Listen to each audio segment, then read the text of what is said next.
નડ્ડા આખરે ગુજરાતના પ્રવાસે ને આજનો દિવસ તેમના માટે ખૂબ જ મહત્વપૂર્ણ રહેશે, કારણ કે આખરે અમિત શાહ, ગૃહપ્રધાન અમિત શાહના જે કાર્યાલય છે તેનું ઉદ્ઘાટન તેમના હાથે થવાનું છે। રાષ્ટ્રીય અધ્યક્ષ જેપી નડ્ડા અમદાવાદ આવી પહોંચ્યા છે અને આજે ગૃહપ્રધાન અમિત શાહના ચૂંટણી કાર્યાલયની સાથોસાથ સાંસદોના મધ્યસ્થ કાર્યાલયનું વર્ચ્યુઅલી તેઓ ઉદ્ઘાટન કરશે અને એ તબક્કે CM Bhupendra Patel, C R Patil પણ ઉપસ્થિત રહેશે। આપણે જણાવીએ કે ભાજપના તમામ 26 સાંસદોના કાર્યાલયનું તેઓ ઉદ્ઘાટન વર્ચ્યુઅલી કરાવવાના છે અને તેના માટેની તમામ તૈયારીઓ આટોપી લેવાય છે। અન્ય સાંસદોના મધ્યસ્થ કાર્યાલયનું પણ વર્ચ્યુઅલી ઉદ્ઘાટનની સાથોસાથ ગૃહપ્રધાન અમિત શાહના ચૂંટણી કાર્યાલયનું ઉદ્ઘાટન તેમની સાથે થશે અને એ સાથે આખરે ગુજરાતની અંદર મિશન 26 તે આખરે તેજ ગતિથી શરૂ થશે।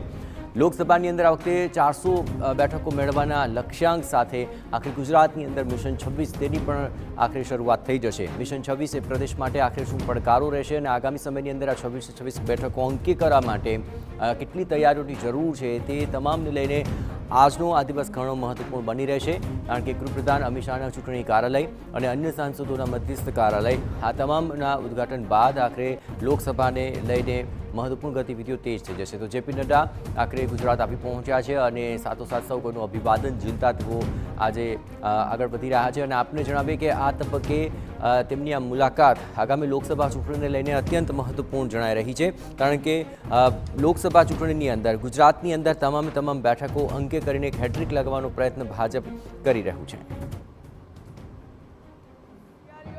ભારતીય જનતા પાર્ટી દ્વારા રંગેચંગે શરૂઆત કરવામાં આવી છે। તૈયારીના ભાગરૂપે ભારતીય જનતા પાર્ટીના રાષ્ટ્રીય પ્રમુખ જેપી નડ્ડા આજે અમદાવાદની મુલાકાતે છે। ત્યારે તમે સીધા જ દ્રશ્યો જોઈ રહ્યા છો જેપી નડ્ડાના કે જ્યાં આગળ મુખ્યમંત્રી અને સી આર પાટીલ પણ તેમની સાથે અહીંયાથી રવાના થયા છે।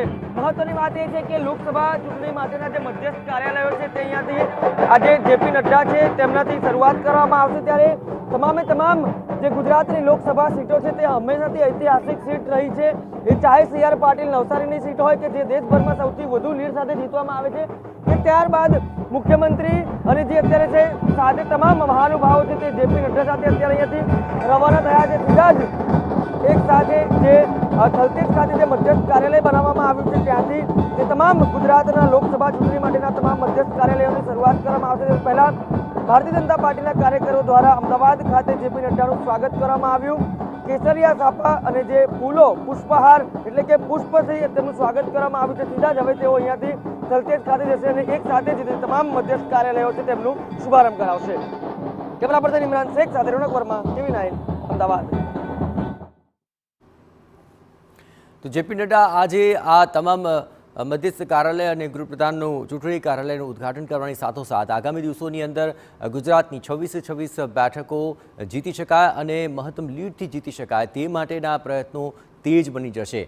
ભાજપના રાષ્ટ્રીય અધ્યક્ષ જેપી નડ્ડા એ જ મિશન સાથે આજે આવ્યા છે।